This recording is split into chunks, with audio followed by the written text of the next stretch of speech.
This is Frankie Kazarian, the king of TNA, and you're listening to Tom and Zeus on the one and only Shout It Out Loudcast. And reports tonight on how destruction is impacting the campus community. Names of O'Hara Hall, Skid Row, T-Zone, Banff. Badass motherfuckers. Somph, sit on my face. Drinking like fucking ass pre-gaming, as we called it. What is this dorm damage bill on our tuition statement? Dorm damage? Well, we only broke like 3 chairs and 4 desks this month. Is that a positive thing?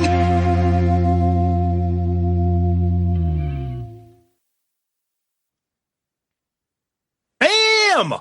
That's right. We're back with another episode of Dorm Damage, the show where anything and everything is on the table and the table gets smashed. This is episode 110, and sadly, it's another tribute episode to a childhood legend that we lost, Zeus. Yeah, this one is for the Hulkster. Yeah. Well, let me tell you, Tom. Yep. Hulkamania passed away roughly around a couple of days after Ozzy passed away. Yep. And him and Ozzy deserve their own little rest in peace episode. So we decided to do them on separate weeks. So we're going to talk about Hulk Hogan. Tom, you want to begin? Yeah, so you're the wrestling guy, as anybody who listens knows. Did you just say you're Jim the Wrestling You're Jim Goon? the Wrestling Goon, and that's a WEEI sports radio reference. That is a Boston legend. Please chime in, and I know there'll be at least 1 or 2 people who get that reference. But yeah, wait a minute. You can't go first. Jim the Wrestling Goon. When EI was like the toast of the town. Ooh, Every the once in a while, he would call the big show, which was the 2 to 6 afternoon drive show, right? Glenn and Ordway. He would call in, like they were kind of mocking him. They were totally mocking him. He would always try to bring up wrestling. Yeah. And he got nicknamed Jim the Wrestling Goon. Well, this is in between them talking football with Steve Diossi and Fred Smirlis. Or the touchdown twins. Who? Ron Hobson and Kevin Mannix from the Patriot Legend. Blinky? Dude, you're getting your New England Sports Minute right now. This is what happened. Those guys were like regional high school reporters. And all of a sudden the Patriots became like a nationwide thing after Parcells and Bledsoe came in. And all of a sudden you had these 2 regional idiots talking. It'd be like if you had like Murph writing for the Medford Mercury. All of a sudden he's on with Glenn Ordway. But Kevin Mannix, Stonehill College legend. Oh, God. All right, Tom, let's go to the Hulkster. Zeus the Wrestling Goon. Yes. So I was a very casual wrestling fan, and even if you weren't into wrestling, you knew Hulk Hogan. But here's the thing with me. I first got really exposed to Hulk Hogan when I saw Rocky III in the theaters with my dad. Oh. I was 9 years old, and obviously he played Thunder Lips. And I didn't really, I knew the name Hulk Hogan, but I was not a wrestling fan at that time. And that scene blew me away. That scene I'm like, who is this guy? I need to, and then I'm like, oh man, that's fucking Hulk. That was Hulk Hogan, who was Thunder Lips. Yeah. And at that time, again, that came out when I was 9 years old. But the thing about Hulk Hogan Who was he fighting though? Who was he fighting?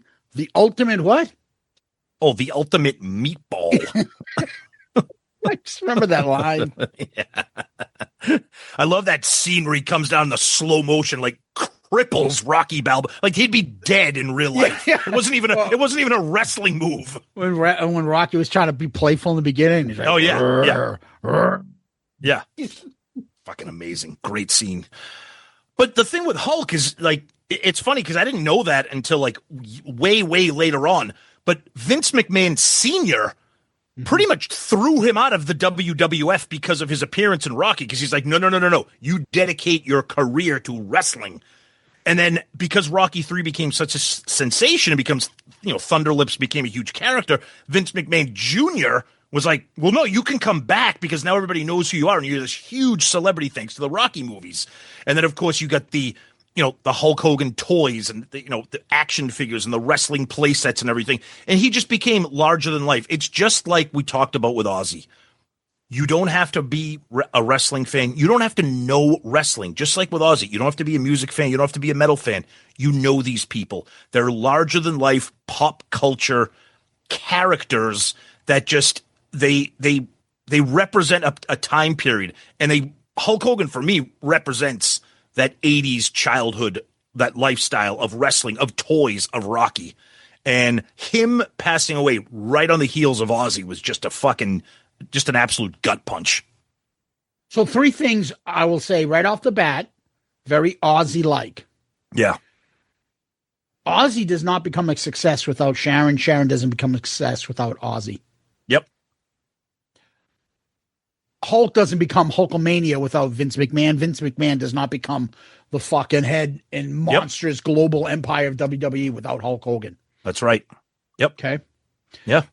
Ozzy had a great career, and then he went and got a great solo career. Yep. Hulk Hogan had a great WWE career, and then he created the NWO at WCW. Yep. And then they both passed away roughly around the same time. Yeah, it's crazy. Ozzy died of a heart attack, even though he had Parkinson. Hulk Hogan died of a heart attack, even though he had a form of leukemia. He died with it, not from it. From it, right. But, let's be honest. All wrestlers that die of a heart attack. There's a cause. There's an underlying cause we're all aware of. There's a reason why Arnold and Stallone and all the other wrestlers and stuff have issues. And who's the fucking Oakland Raider, Royd Raid? Fucking, what was his name? Lyle Alzado. The fucking guy was the poster child for steroids, right? That poor guy. God.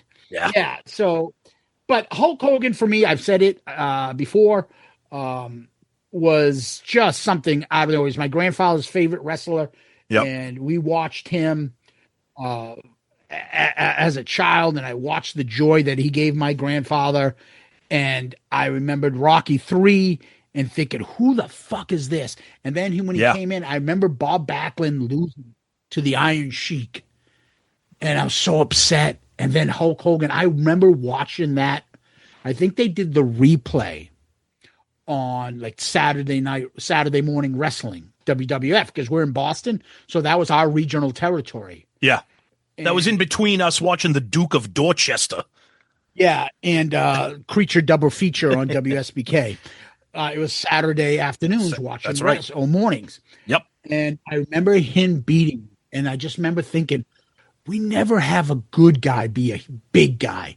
Right. All the big guys are bad guys. Yep. John Studd, King Kong Bundy, fucking all those guys are just it was always a bad guy. Here we got a good guy being that big. Yeah. And I just remembered, and the thing that always upsets me to the fucking Bret Hart marks out there and all this stuff. Oh, he can't wrestle. Dude, he can entertain more people. Yep. Than, I mean, it's literally Kiss and versus fucking, I don't know, seeing Radiohead or something for me. Yeah. Like the critics' darling. Yeah. Or the band that fucking makes millions and millions of people happy, feel entertained, good and happy. Yeah. People say, well, Radiohead's a big band, but maybe I'm using the wrong band. No. I get your I understand your analogy. Yeah. The Ramones. Or Talking Heads or something like that. Oh, that's fucking Kiss is silly. Hogan is silly. He doesn't do technical moves like Bret Hart. I don't give a fuck, dude. He's billed at 6'7", almost 300 pounds. He looks like he can fuck people up. I don't need to see 5'11" guys beating 6'8" guys. That's not realistic to me. Right. He made wrestling, like as a kid and watching it, every match as though like our country's freedom was at stake and we're up against the wall. And then his hand goes up once, it falls. It goes up twice, it falls. It goes up third. No, it's up. And then throws the guy off the rope, clothesline, big boot, drop, and you win. You're like, what the fuck was that whole match just for happened? then? Yeah, exactly. Yeah, like, he just got his ass kicked the whole match, does 2 moves, and he wins. But it was just some kind of magic. His eyes, or when he'd block and then do the finger, no. Or it just But you're nailing it though with the entertainment, because when he would put his hand to his ear, and try to get the crowd, or even flex, when Hulkamania became a thing, and he would rip his shirt off, and he looked like that. He had that tan and that golden hair and that handlebar mustache and that voice and that command, that presence. And Mean Gene Oakland must have had the Pacific Ocean spit on him. Anytime Hogan did an interview, well, you know, Mean Gene, let me tell you something. Let me tell you something, brother. His spit would be all over Mean Gene's face. That's the thing. I love the brother. And then how can we forget that top 40 hit of "I Am a Real American"? Dude, that is steel. And I like the later years when he was still coming in WWF, when he came back and did his return. Yeah. His third return, actually. Yeah. His third appearance. Like Shawn Michaels would get beat up or someone else would get beat up. And they was like, oh, they're getting beat up. And all of a sudden, the music would go, and like JR and the King Lawler go, oh my God, it's Hulk Hogan. And his music would come down and you'd hear that when it comes crashing. And then you hear that Rick Derringer song and he's coming down. He's pointing at the crowd, screaming, looking at everybody. Dude, there was just no entrance like that. Nope. No entrance like that. None. Stone Cold's glass breaking is just up there too, but Stone Cold would come out, walk down like he's fucking carrying watermelons like a badass. Yeah. The Rock's music would come down, and he'd fucking look back. Hogan would be like, oh shit, this guy's fucking, look at his bug eyes. His music hit. He'd come in the ring. Oh my God. There's just had a presence. Some sort of magic that he had. Yep. And, you know, you can't say anything about him without a little bit of controversy. He said some racist, stupid shit years later on. Yep. But he is part of one of the biggest fucking law cases in the last 30 years. That's where he sued Gawker. That's right. Yes. And forgot about that. Because of that sex tape. Yep. They pulled out the video where he was saying the N-word, describing one of his daughter's friends or something like that. He since again became born again. He apologized, but not to the extent that, you know, people that want to judge everybody all the time at their worst and never forgive anybody because it's virtual signaling.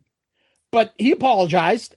Not saying it was cool to do it. I'm just saying he apologized. No, I know. He was human. And the other thing that we can be grateful for is that he gave us his incredibly smoking hot daughter, Brooke. Oh, thank you, Hulk like Hogan. Her?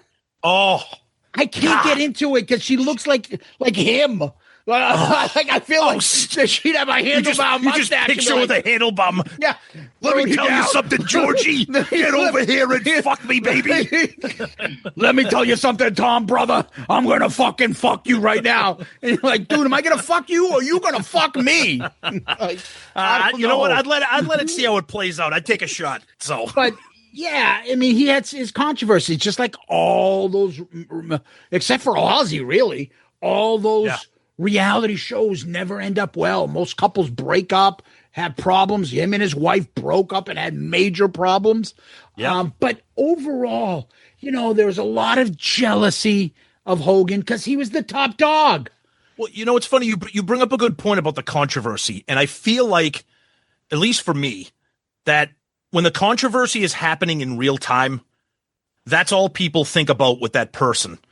But as time goes on and when these people pass, I'm happy to see, at least in my mind and generally speaking, is that those controversies become a footnote because people realize that they're bigger than those controversies. That's not what they should be identified for. We mentioned it because it is a footnote on his career, but it's not his career. It's not it. Yeah, it's not what identifies him. No, exactly. And he shouldn't be identified for that. He should be identified as what Vince McMahon said. And I read that to you, remember? And I talked about it. I said to you, Vince McMahon in writing said he's the greatest WWF superstar of all time. And there's no question. Who the hell's going to argue with anybody that does a like Mount Rushmore of wrestling that doesn't put him on? It lose all credibility. They're just being contrarian. They're just always him and Flair are usually the ones that are always in there, and then you have the mixture of The Rock, Cena, Andre, fucking a couple other big names. Hacksaw Jim Duggan, Bruno Sammartino was like a fucking champion for like 10 years. Right. But there's always those guys. But to me, Hogan is our childhood. He representing the good. Everybody loved Hulk. When he was as big as he was for those years, nothing came close. And there was nothing. He is like the Caitlin Clark, or Caitlin Clark is like him. Rising tide lifts all boats. That's right. He made all those guys. So everybody that was criticizing, I love the people that have defended him, are like, every one of these fucking people saying shit about him should be thanking God for Hulk Hogan, because they wouldn't even be here if it wasn't for him. I mean, I did see a video where he said he didn't come up. Hulkamania came out first before Wrestlemania. Yeah. He said he stole it from some other guy. You heard somebody say that in a throwaway interview, something Mania. So he goes, I'm going to call it Hulkamania. Hulkamania. So Hulkamania, and then became Wrestlemania from Hulkamania. Yep. I mean, that's still synonymous with him. He was the champ for like, I don't know how many years. He just dominated wrestling. He was on the magazines. He was on the Tonight Show when wrestling was seen as still part of like carny shit. Yeah, he was just larger than he was just larger than life. He had a person. He was the kind of person people wanted to be around him. People wanted to be with him, be near him, talk to him, hang out with him, get their pictures taken with him. Kids loved him. Like he was just that. He was just that character. A lot of black WWE stars have come out, and WCW guys have come out to defend him. Said he was nothing but nice. Oh yeah, help me, help my family. Ric Flair, I've never seen him more emotional. He's always crying though, but he was like, dude, he was just bawling like how much he loved Hogan. And he's like, everyone always tried to make us out to be enemies. Hogan was the one who was there for me, and all the times I was broke, I helped out Flair's son financially. Dude, they fucking loved each other. And I love when Flair and Hogan would say stuff about each other. It's like, dude, I mean, he's like, when they asked Hogan said Flair's the greatest wrestler. He's like, dude, this guy lives and breathes this fucking shit. Right. Like, this is it. But Ric Flair will go to every fucking bar there is because he's the heavyweight champion. He's a party it up. That's right. I mean, I love Flair stories. So do I. Flair's a fucking amazing. That's the fucking lifestyle that he lives. Yep. But him and Hogan were buddies, and they loved each other. And there's so many great wrestlers that are coming out and defending him now and telling like untold stories of like, you know what, fuck that. Anybody saying that is just jealous because he wouldn't work with me. He didn't put me over. No, he's not going to put you over because that's not going to make money with you being the champion. Right. And I think it was your favorite there, Bobby the Brain Heenan. I saw a I saw a YouTube clip and he's like, Hogan would work with anybody if they made money. Of course. He'd put anybody over if there's going to make money. If I'm not going to make money doing a couple back and forth matches with you, where the fuck what am I going to do it for? Right. Yeah. Right. So it's like, that's nonsense. He put you over if you can make money. Yep. And it's such a sad thing to see a lot of people just divided about this country. Oh, he's a fucking MAGA. Then I don't give a shit. Yeah, I was like, give me a break. Personally, I want him to be on my team, but he's not. But he's not. I'm going to stop loving him. He's still my favorite wrestler of all time. Right. I don't give a fuck. Yep. I think he's going to be like, oh, this is my Make-A-Wish Foundation. Hold on a second. This kid said his son voted for Biden. Fuck him. Fuck him. Yeah, exactly. Like people are people. Get over this political shit. And it's Hulk Hogan, for me, will never be matched. You'll never be a star as big as he was during his heyday in wrestling. Never. There's stars now, and there's huge stars, but nobody will be Hogan's. Nope. Yep. Well, God bless him, and rest in peace, Hulk Hogan. Till next time, peace out, Girl Scout. Oh, you over here? Yeah, I'm over here now. Zeus, it's me. I want to end the show now. Jesus Christ, Tom. Jesus Christ. Let's end the show now while we got the muscle.